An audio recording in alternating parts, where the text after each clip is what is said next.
तो अगर आप डब्ल्यूडब्ल्यू में इस समय डीन एम्ब्रोज को मिस कर रहे हो, अगर मैं इस समय डब्ल्यूडब्ल्यू में डीन एम्ब्रोज को मिस कर रहा हूँ, तो हमारी दिल की बातें लिखने के लिए ऐसा कह सकते हो कि कोई तो इंसान है, क्योंकि आप ये वाला ट्वीट देख सकते हो जेम्स एल्सवर्थ का, जो कि उन्होंने किया है। अगर आप थोड़े बहुत पहले से देख रहे हो तो एजे स्टाइल्स, डीन एम्ब्रोज और इनकी पूरी स्टोरी लाइन आपको पता होगी। यहाँ पे उन्होंने ट्वीट करके लिखा है, आई मिस डीन एम्ब्रोज। और ये नाम का सिलेक्शन जो उन्होंने किया है उसको भी थोड़ा सा ऐसे कंसिडर करना, क्योंकि अगर वो चाहते तो वो जॉन मॉक्सली भी लिख सकते थे, और उसके बाद फिर लोग फिर यहाँ पे लिख रहे हैं कि भाई डीन एम्ब्रोज के हम तुम्हें भी मिस करते, कि अगर तुम भी इस समय डब्ल्यू कंपनी में होते तो फिर देखने में और मजा आ जाता। अगर आपको याद है तो वो स्टोरी क्या आई थी भाई, जब जेम्स एल्सवर्थ ने पिन किया था एजे स्टाइल्स को, किसकी हेल्प की वजह से, डीन एम्ब्रोज की हेल्प की वजह से। और वो बड़ा ही अलग सा माहौल था, और उस समय ऐसा कोई नफरत सी भी नहीं फैली थी कि यार एजे स्टाइल्स कैसे पिन हो गया। जितना मुझे याद है वैसे उतना उस समय इतना टॉक्सिसिटी फैलाने वाला कल्चर भी नहीं आया था जैसे कि अब के टाइम में इतना आ चुका है, क्योंकि ऑलमोस्ट कह सकते हो 10 साल के आसपास जो बात है पुरानी हो चुकी है। दिल की बातें देखो उन्होंने लिख दी हैं, तो आप भी चाहो तो कुछ रिएक्ट कर सकते हो उसके ऊपर।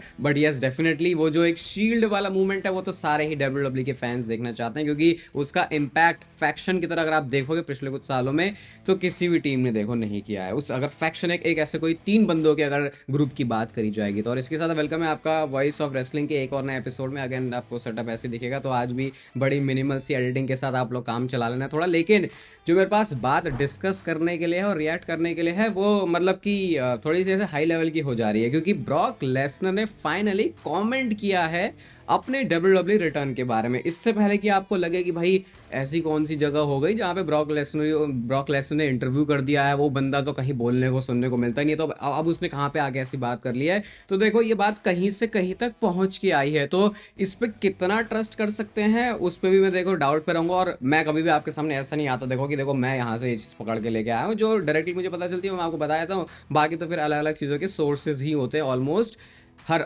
टाइम पे। ठीक है, तो क्या बोला ब्रॉक लेसनर के रिटर्न के बारे में, तो उनसे कोई तो बंदा था कहीं पे, वो किसी जगह पे गए, ठीक है, तो वहां पे जब उनसे पूछा कि भैया क्या चल रहा है तुम्हारे डब्ल्यू रिटर्न का, तो इस बात पे ब्रॉक लेसनर का जवाब आता है, वी विल सी। यानी कि ना उन्होंने हाँ बोला है, ना उन्होंने ना बोला है। ऑब्वियसली इसको अगर आप किसी टोन में लेना चाहो तो इसको नेगेटिव तो बिल्कुल भी नहीं ले सकते, क्योंकि अगर कोई बंदा कह रहा है वी विल सी, देखते हैं आगे क्या होता है, तो इसका मतलब कि इसको थोड़ा पॉजिटिव वे में ले सकते हैं। बट अगेन देखो मैं तो ये भी बोलूंगा कि ये बात कहीं से पहुंच पहुंच के ऐसे करके आई है, तो जब डायरेक्टली नहीं पता चलता तो इतना कुछ कह भी नहीं सकते। बट अगेन आप ऐसा कभी सुनोगे भी नहीं कि कोई बंदा ब्रॉक लेसनर के बारे में कुछ ऐसा ही बात उड़ा रहा है, क्योंकि बातें उड़ती हैं अलग अलग चीज़ों के बारे में, लेकिन ऐसा कभी नहीं उड़ता। तो मान सकते हैं शायद इन बातों में थोड़ी बहुत जो सच्चाई है वो भी हो सकती है। और रिसेंटली पिक्चर भी आई है ब्रॉक लेसनर की, जहाँ पे आप देख सकते हो ये एक फैन के साथ फोटो क्लिक कर रहे हैं। और ब्रॉक लेसनर का जो हमेशा जो आप देखोगे उनकी जो बॉडी कंडीशन है वो हमेशा ही ऐसे कंडीशन ही लगती है, बिल्कुल जैसे कि रिंग में आने के लिए वो तैयार है। अब बाकी सीन सपाटा उनका क्या है ब्रॉक लेसनर का,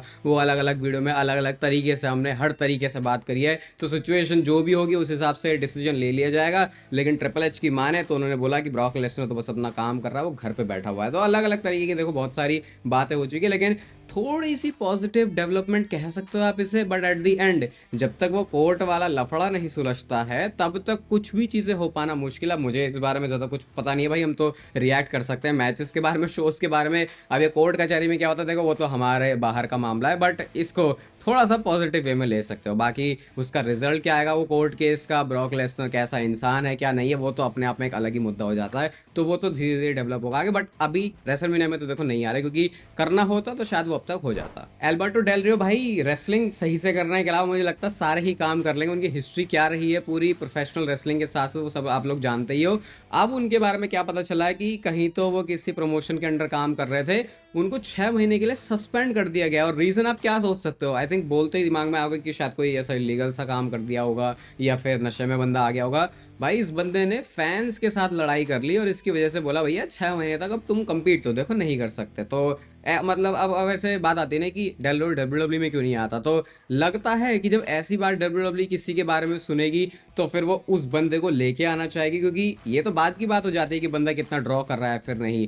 या तो बहुत ही बड़ा नेम हो तो डब्ल्यू बोले कि चलो भाई अनप्रोफेशनल है तो उसे झेल लेंगे, जैसे जिस सोच के साथ मुझे लगता है डब्ल्यू सीएम पंक को लेके आए थे। लेकिन डब्ल्यू के केस में तो वैसा भी नहीं है कि इतना बड़ा वो रिस्क ले ले, तो इसीलिए डेल रियो को अगर आप वो नॉस्टैल्जिया में जी के उनकी शाही एंट्रेंस ऐसा लगता था भाई कितना अमीर बंदा है, दोबारा से देखना चाहते हो तो अपनी होप्स आपको थोड़ी सी नीचे रखनी पड़ेगी। मुझे तो वो याद है वैसे जो उन्होंने रिटर्न करके जॉन सीना को हरा के यूएस चैंपियनशिप जीती थी, उस टाइम तो मतलब अलग ही दिमाग में माहौल चलता था सुपरस्टार्स को देखे, तो मेरी तो वो मेमोरी है। बाकी इन सब चीज़ों के होने के बाद पर्सनली मुझे तो नहीं लगता कि डब्ल्यूडब्ल्यूई इतना कोई इंटरेस्टेड होगी डेल रियो को लाने में। इस साल मंडे नाइट रॉ नेटफ्लिक्स जहां से हुई थी पहली बार इंट्री डोम से, भाई डब्ल्यूडब्ल्यूई वहां पे दोबारा से जाने का प्लान कर रही है, लेकिन इस बार एक कोई वीकली शो रॉ स्मैकडाउन के लिए नहीं बल्कि मनी इन द बैंक का जो शो होगा, जिसको डब्ल्यूडब्ल्यूई थोड़ा सा ऐसा लगा था ट्रेडिशन में लेके जा रही है कि बाहर की कंट्रीज में करवाएंगे, वो थोड़ा सा अभी फिलहाल के लिए घर वापस आ रहा है, क्योंकि लॉस एंजलिस से 7 जून को वो डेट है जहां पे डब्ल्यूडब्ल्यूई ने इंटरनली अभी इस डेट को, इस जगह को लॉक किया। बाकी ऑफिशियल अनाउंसमेंट इसके बारे में हुई नहीं है,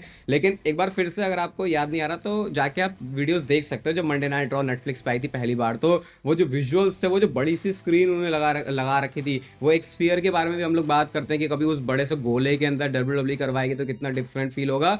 सिमिलर कह सकते हैं, उसका बहुत ही मिनी वर्जन उस इंट्यूट डोम के अंदर फील हुआ था, तो डब्ल्यूडब्ल्यूई को लगा भाई सक्सेसफुल शो बन रहा है वहाँ पे। लॉस एंजलिस वैसे भी थोड़ा ऐसा अमीरों का शहर है तो टिकट्स वगैरह वो कमा लेते हैं वहाँ से, तो फिर देखो अब आगे क्या करते हैं। बाकी अभी इंटरनली हो गया है बट इसकी ऑफिशियल अनाउंसमेंट होनी बाकी है। ये मैं आपको बता रहा था ना रैंडी ऑर्टन के उस ट्वीट के बारे में जो कि उन्होंने किया था, क्या सैवेज तरीके से उन्होंने जवाब दिया था। आई थिंक अगर मैं गलत नहीं हूं तो दोबारा से बता रहा हूँ, कुछ तो हुआ है, और हुआ ये है कि इस वाले ट्वीट के ऊपर भाई अब ऑलमोस्ट ये 7 लाख के ऊपर तो पहुंच चुके हैं, और ऐसा लग रहा है कि 8 लाख जो लाइक्स हैं ट्विटर पे वो भी लेके आ सकता है।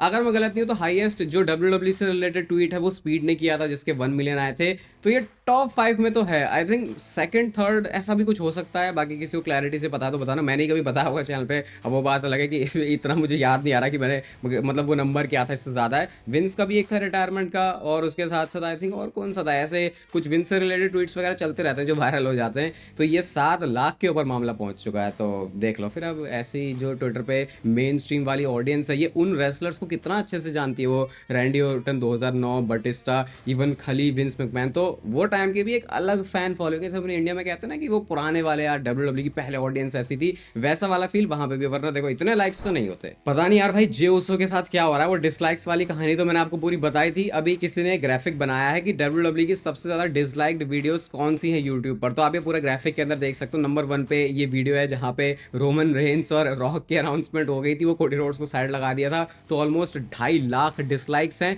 उसके बाद 204 के डिसलाइक्स, ये 2 लाख से ज्यादा ये उस वाली वीडियो में है, उस वाली वीडियो में, ठीक है। उसके बाद शार्लेट फेयर की आई थिंक विंस ने जो उनको लेके आए थे वो वाली वीडियो है जिसपे 82,000 डिसलाइक्स हैं। उसके बाद चौथे नंबर पर भी और 5वें नंबर पर भी वो वीडियो है जहां पे जे ऊसो है। तो यार ये थोड़ा सा कितना कॉन्ट्रास्टिंग है ना कि एक जगह पे इतना ज्यादा सपोर्ट मिलता है, वो सपोर्ट के बाद जब उसको लेके जाते हैं कहीं ऊपर तो फिर ऐसे हालात हो जाते हैं। मतलब वैसे मैं तो बोलूंगा ये एक्सट्रीम में होना भी बढ़िया सा हो जाता है, क्योंकि फिर जो फैंस का वो डिवाइड होना अलग अलग होता है ना, वो और ज्यादा उन बातों को फिर फ्यूल करता है कि यार अब लोग इसके बारे में इसको सपोर्ट कर रहे हैं, वैसे कर रहे हैं। बाकी तो यार देखो अब रेसलमेनिया में अब तो मैं कह रहा हूँ कि सही में बहुत बड़ा डिसीजन सा बन गया है कि गुंथर ये मैच जीतेंगे या फिर जे ऊसो, क्योंकि माहौल ऐसे बनते बनते कब कैसे से कैसा बन जाता है। अगर वो आपको जानना हो तो फिर आप सेथ रॉलिंस को भी देख सकते हो, क्योंकि लोगों ने वहां भी बोला था कि सेथ रॉलिंस का उतना कोई कैरेक्टर नहीं है, और जे ऊसो के लिए भी ऐसी बातें होती हैं। आई थिंक मेरे को तो अभी टाइम लगेगा देखो इसके ऊपर अच्छे से अपना ओपिनियन बनाने में, क्योंकि मैं बोल नहीं सकता कुछ, अभी धीरे धीरे देखते हैं आगे कैसा चल रहा है। बाकी दोनों ही साइड्स के जो ओपिनियन है, मैं कुछ ये नहीं बोलूंगा कि बहुत ज्यादा कोई कुछ इधर गलत ही बोल रहा है, क्योंकि जब तक कुछ थोड़ा बहुत भी लॉजिक बन रहा है तो फिर बातों का सेंस बन जाता है। तो फिर देखते हैं रेसलमेनिया पर क्या डिसीजन होता है ट्रिपल एच का, क्योंकि अगर जे ऊसो जीते तो हंगामा फिर देखो दोनों तरह से हो सकता है। चलो भाई थोड़ी खुशियों की बातें भी आपको बता देते हैं। तो वैसे तो रोमन रेंस का आना ज्यादा तो होता नहीं है, भले ही वो डब्ल्यूडब्ल्यू के सुपरस्टार हैं, लेकिन वो कल के स्मैकडाउन में आने वाले हैं। सबसे पहले तो इसकी डेट, इसका जो टाइम है वो भी 12:30 बजे के आसपास का होने वाला है, और जैसा हमने लास्ट टाइम किया था, देखते हैं इंस्टाग्राम पे भी क्या इस बार में होगा। अगर शुरुआत में कुछ हो जाता तो आप दोनों अकाउंट वैसे फॉलो कर सकते हो, ठीक है। देखता हूँ मैं किसके ऊपर करूंगा। तो रोमन रेंस कल स्मैकडाउन में भी होंगे, और उसके बाद 28 मार्च का जो शो है लंदन से, वहां पे भी होने वाले हैं। देन उसके बाद 4 अप्रैल को शिकागो में भी होंगे, और उसके बाद मंडे नाइट रॉ जो 7 अप्रैल का है वहां पे भी रोमन रेंस होने वाले हैं। थोड़ा सा कुछ टाइम के लिए आपको फुल टाइम रोमन रेंस वाली वाइब आने वाली है, जो कि आए हुए वैसे ऐसा लगता है कि बहुत ज्यादा जमाना हो गया, लेकिन फिर ये रोड टू रेसलमेनिया वाला टाइम है तो अब तक बंदे ने छुट्टी काट ली। अब ऐसा लग रहा है कि थोड़ा सा एक्टिव होने का इसका प्लान है। बाकी सीएम पंग यार कुछ शॉर्ट्स वगैरह भी ले रहे हैं, ऐसा लग रहा है रोमन रेंस के ऊपर। इंस्टाग्राम की स्टोरी में कह रहे हैं मेरे को तो कभी भी चीजें इतनी आसानी से ऐसे हैंड की नहीं गई है, मैंने तो वो बेसिकली बताना चाह रहे हैं कि शायद रोमन रेंस को सब कुछ दिया गया है, लेकिन मैं अपनी मेहनत से उठ के ऊपर आया हूँ। अभी फेस टू फेस होने वाला है तीनों का। अगेन जैसा बोला ही था, कुछ केओटिक चीज स्मैकडाउन के रिंग के बीचों बीच में कल देखो आप एक्सपेक्ट कर सकते हो। चलो जी भाई, ऐसा लग रहा है कि ऑलरेडी अपना जो पत्ता है वो सेथ रॉलिंस ने काट लिया है बातों से, और Roman Reigns versus Seth Rollins versus CM Punk, ये मैच रेसलमेनिया की ना ही नाइट 1 और ना ही नाइट 2 को मेन इवेंट करेगा। तो कुछ दिन पहले अगर आप चैनल पर एक्टिव चैटर, मैंने आपको क्या बताया था कि सीएम पंक कह रहे हैं कि यार क्या ही फर्क पड़ता है कि मैं रेसलमेनिया के मेन इवेंट में हूं या फिर नहीं, ऐसी कुछ उन्होंने बात बोली थी। जबकि एक पॉइंट पे वो कह रहे थे भाई मेरा अल्टीमेट गोल ही रेसलमेनिया को मेन इवेंट करना है। अब सेथ रॉलिंस ने भी बोल दिया, सेथ रॉलिंस कहते हैं कि ये इतना ज्यादा इंपॉर्टेंट नहीं है कि Roman Reigns versus Seth Rollins से सीएम पंक, ये जो मैच है ये कार्ड पे कहाँ पे होता है, इस मैच में बंदे ही इतने बड़े हैं कि ये जहां पर भी है ये मेन इवेंट ही होगा। तो फिर फर्क नहीं पड़ता कि ये मेन इवेंट के अंदर है या फिर ओपनिंग के अंदर है। अब जब ऐसी बातें सेथ रॉलिंस ने बोल दी हैं तो क्या माहौल कहीं ऐसा तो नहीं स्प्रेड करने की कोशिश करी जाए डब्ल्यूडब्ल्यूई फैंस के बीच में कि ताकि किसी और मैच को जो है स्पॉट मिल जाए? क्या जे ऊसो वर्सेस गुंथर का ये मैच रेसलमेनिया के अंदर मेन इवेंट कर सकता है? वैसे तो जे ऊसो ने भी बोला था कि फर्क नहीं पड़ता देखो इतना कि ये मैच कहाँ पे होगा, मेरे को तो सिर्फ वर्ल्ड हेवीवेट चैंपियनशिप जीतनी है, वही अकेला मेरा गोल है रेसलमेनिया के लिए, ना सिर्फ मेन इवेंट करना। अब देखो यार, मेरे को तो देखो, मैं सेथ रॉलिंस, सीएम पंक और रोमन रेंस, इसमें सबसे ज्यादा वियर्ड लगेगा रोमन रेंस को मेन इवेंट करते हुए ना देखना। इस वजह से नहीं कि मेरे को बहुत ज्यादा कोई प्यार दुलार आ रहा है रोमन रेंस के ऊपर, इस वजह से क्योंकि इस बंदे ने लगातार इतने मेन इवेंट किए हैं, तो इतने बड़े मैच के बावजूद भी अगर ये बंदा मेन इवेंट में नहीं होता तो फिर थोड़ा सा अटपटा है।